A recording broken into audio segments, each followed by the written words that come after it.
Hello student, this is आकाश शर्मा और maths में आज आपका टॉपिक चल रहा है रचनाएं। रचनाओं के बारे में पिछली कक्षा में अच्छे से पढ़ चुके थे।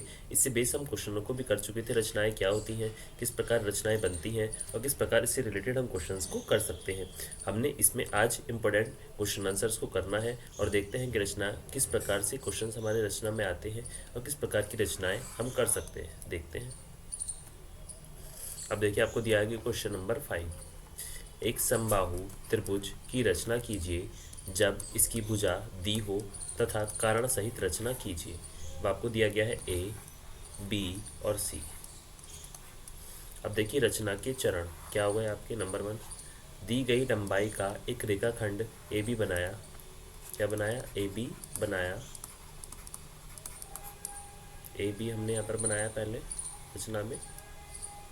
फिर क्या करा आपने? ए और बी को केंद्र मानकर तथा समान त्रिज्या क्या ए बी के समान के बराबर लेकर चाप बनाया जो बिंदु सी पर प्रतिच्छेद करता है। अब आपने एक चाप बनाया कहाँ से? ए बी को केंद्र मानकर। ए बी को क्या बना है? केंद्र मानकर हमने एक चाप लगाया बी से इस प्रकार, और ए से हमने चाप बनाया तो हमने लगाया यहाँ पर, और हमने क्या करा? सी पर प्रतिच्छेद करता है। फिर हमने क्या किया? ए सी तथा बी सी को मिला दिया। ए को सी से मिला दिया तो क्या हो गया आपका? ए सी। और बी सी को हमने मिला दिया तो क्या आ गया? बी और सी। अब त्रिभुज ए बी सी ही क्या है? अभिष्ट त्रिभुज है। तो क्या है? त्रिभुज ए बी सी क्या है आपका? अभिष्ट त्रिभुज है। अभिष्ट त्रिभुज है। अब रचना की पुष्टि हम इसमें करेंगे। अब त्रिभुज ए बी सी में आप देखेंगे कि ए बी बराबर है बी सी के, तो ए बी आ गया आपका ये बराबर है किसके? बी सी के। और हमारा क्या आएगा? ए सी बराबर है बी सी के। ए सी बराबर है बी सी के। अब ए बी बराबर बी सी बराबर ए सी। त्रिभुज ए बी सी एक समबाहु त्रिभुज है। कैसा है? समबाहु त्रिभुज है। तो त्रिभुज क्योंकि इसकी सारी भुजाएं क्या है आपकी? बराबर है। त्रिभुज ए बी सी एक क्या है? समबाहु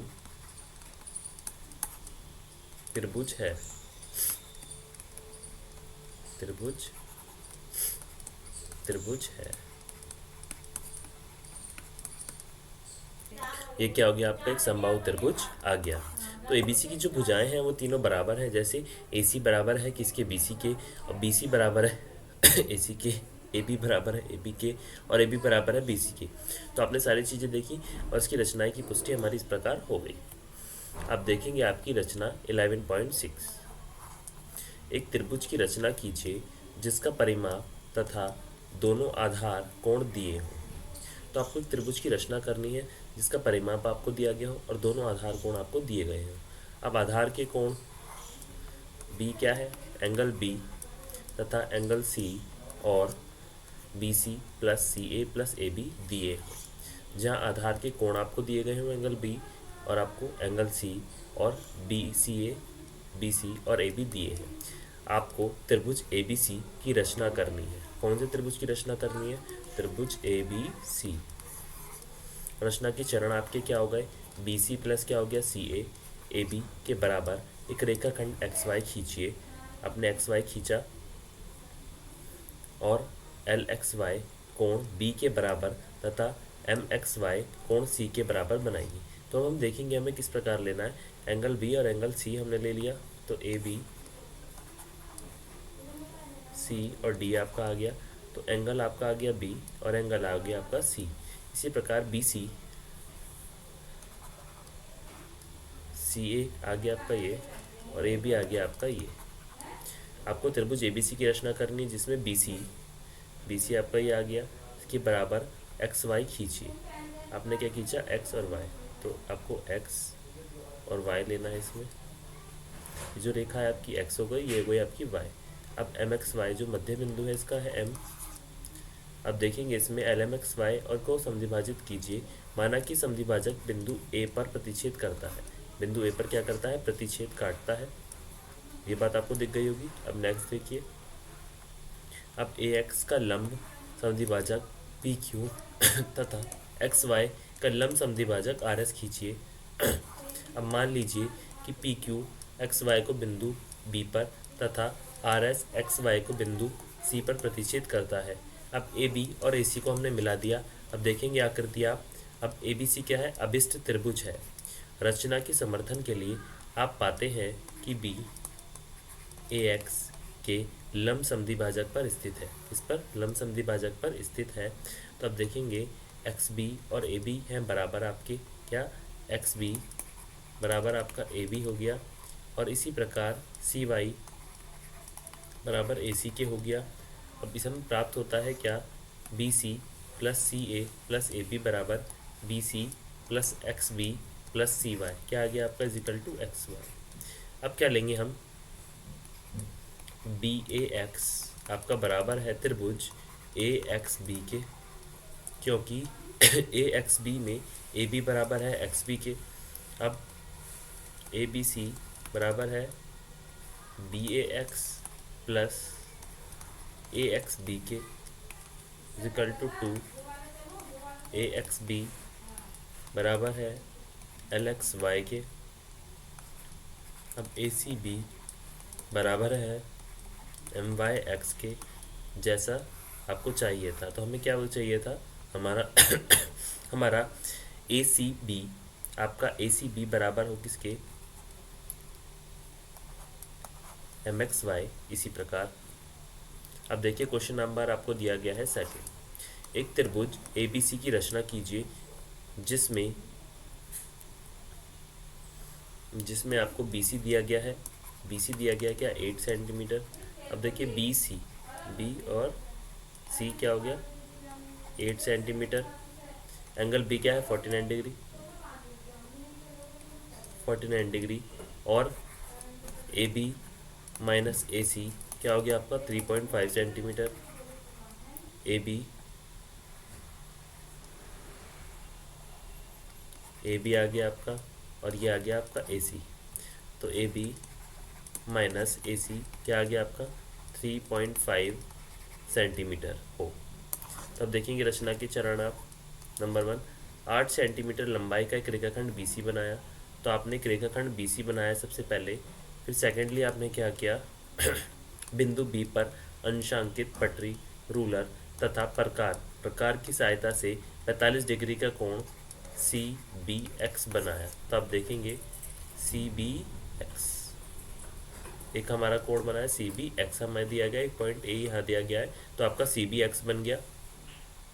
अब थर्ड देखिए, बी को केंद्र मानकर तथा 3.5 सेंटीमीटर त्रिज्या लेकर एक चाप बनाया जो ए एक्स को डी पर काटता है। अब देखेंगे ए एक्स कहाँ है आपका? आपको डी पर काटता है। ये देखिए एक चाप हमने यहाँ से लगाया। अब सी डी को मिलाया, सी से डी को मिला दिया। अब सी डी के लंब समद्विभाजक एम एन बनाया। अब देखेंगे आप यहाँ से इसको एम एन से काट रहा है। ये बात आपको ने देख ली, ये बात आपको समझ में आ गई। एम एन आपका कैसे काट रहा है? अब ए पर काटता है। अब देखिए ए सी को मिलाया, ए सी को मिलाया तो आपने ए से सी को मिला दिया, ये आ गया आपका। अब देखेंगे क्या? ए बी सी क्या है? अभिष्ट त्रिभुज है। तो त्रिभुज ए बी सी क्या है आपका? अभिष्ट त्रिभुज है।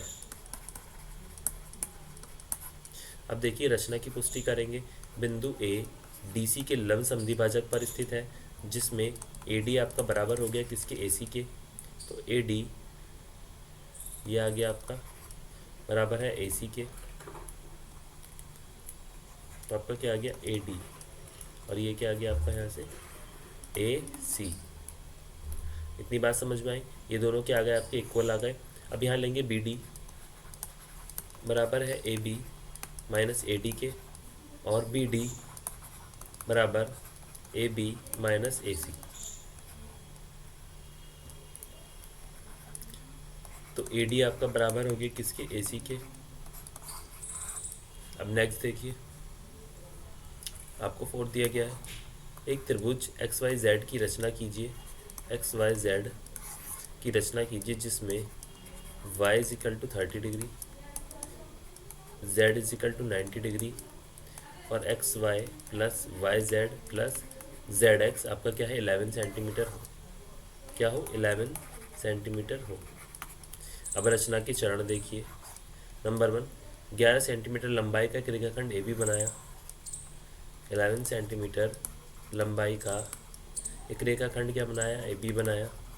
अब बिंदु ए पर अंशकित पटरी रूलर तथा प्रकार की सहायता से 15 डिग्री का कोण, अब देखेंगे आप, आपने 11 सेंटीमीटर का ए बी बनाया, तो आपने ये जो बनाया है कितने सेंटीमीटर का है आपका 11 सेंटीमीटर। और आपने क्या किया फिर, आपने 15 सेंटीमीटर कोण बी ए एक्स बनाया, तो आपका बी ए एक्स ये आया आपका, यहाँ से एक चाप बनाया, कितना है ये 15 डिग्री। अब बी ए एक्स और बिंदु बी पर 45 डिग्री का कोण बनाया, बी ए एक्स और बिंदु बी पर, ये देखिए यहाँ पर 45 डिग्री का एक कोण बनाया यहाँ से। अब थर्ड क्या है, ए एक्स लंब समद्विभाजक एम एन बनाया। अब एम एन बनाया जो ए एक्स को समद्विभाजित करता है, और ए बी को बिंदु वाई पर काटता है, ए बी को बिंदु वाई पर काटता है। अब बी एक्स का लंब समद्विभाजक एस टी बनाया, एस और टी,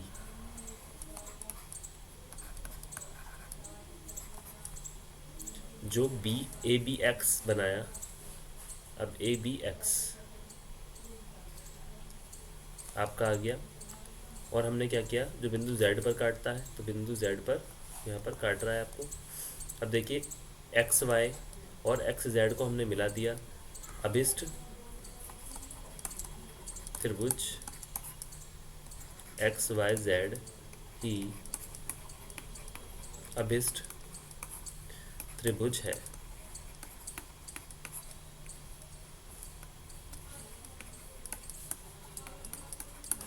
अब नेक्स्ट देखिए, आपको दिया गया है ए बी, एक संख्या दी गई है लाइन यहाँ पे। अब बिंदु एक्स ए एक्स लंब समद्विभाजक पर स्थित है। अब देखिए आप यह क्या है, लंब समद्विभाजक क्या है, A Y is equal to X Y. अब बिंदु जेड बी एक्स के लंब समद्विभाजक पर स्थित है, जिसमें B Z is equal to क्या है, एक्स जेड। अब यहाँ ए बी बराबर है A Y plus Z x और जेड बी के, तो क्या आ गया आपका, ए बी बराबर है आपका X Y plus Z Y plus Z X, तो हमारा आ गया ए वाई बराबर एक्स वाई और B Z is equal to X Z. ये आपको समझ में आया, जहाँ ए एक्स वाई जेड बिंदु ए एक्स वाई का बाह्य कोण है, अतः एक्स वाई जेड बराबर है एक्स वाई ए के प्लस एक्स वाई ए वाई एक्स के, तो कितना आ गया 15 डिग्री, ये आपका 15 डिग्री इज इक्वल टू क्या आ गया आपका 30 डिग्री। इसी प्रकार एक्स जेड वाई त्रिभुज बी एक्स जेड का बाह्य कोण है। ये बात आपको समझ में आ गई, तो आपका X Z Y X Z B plus X Z X B Z के आगे 45 डिग्री, 45 डिग्री और आपका आ गया 90 डिग्री। अब देखिए क्वेश्चन नंबर 1 दिया गया है, दी हुई किरण के प्रारंभिक बिंदु 90 डिग्री के किरण की रचना कीजिए और कारण सहित पुष्टि कीजिए। प्रारंभिक बिंदु ए से बी पर बनाया, फिर हमने ए को केंद्र मानकर, अब देखेंगे ए बी आपने बनाया, फिर ए को केंद्र मानकर आपने एक खींचा जो जी पर काटता है, बिंदु सी पर काटता है, आपका किस पर काटता है, आपने एक चाप बनाया जो बिंदु सी पर काटता है। अब सी को केंद्र मानकर तथा पहले वाली त्रिज्या लेकर एक चाप बनाया जो ई पर काटता है, फिर यहाँ से एक चाप बनाया ये ई पर काटता है, फिर ई को केंद्र मानकर पहले वाली त्रिज्या लेकर एक चाप बनाया जो एफ पर काटता है, फिर आपने जो बनाया यहाँ पर एफ पर बनाया।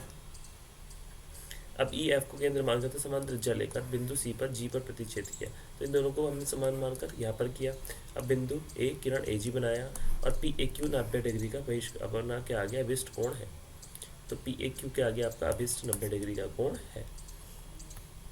अब रचना की पुष्टि देखेंगे आप, इसमें पूरा हमने सबको मिलाकर बराबर लिख दिया, ये जो हमारी डिजिट्स हैं सारी। अब ए सी ई क्या है, संभाव त्रिभुज है, 60 डिग्री का कोण आ गया नंबर 1। इसी प्रकार ए ई एफ 60 डिग्री और सी ए ई और ए ई सी क्या है, समीकरण 1 और 2 से हमने दोनों को ले लिया और हमारा आ गया एफ ई बराबर ये और एफ जी बराबर ई जी, ये रचना से। अब ई एफ के लंब समद्विभाजक पर स्थित है, तो जी आई ई क्या है 90 डिग्री और G A B is equal to G I E क्या है 90 डिग्री, ये क्या हो गया आपका संगत कोण। तो आज हमने क्या सीखा कि हम किस प्रकार से हमारे क्वेश्चंस को कर सकते हैं, रचनाओं के अनेक क्वेश्चनों को हमने समझा और किस प्रकार से हम रचना कर सकते हैं हमने सीखा। आगे का हम नेक्स्ट क्लास में सीखते हैं। आज के लिए थैंक यू।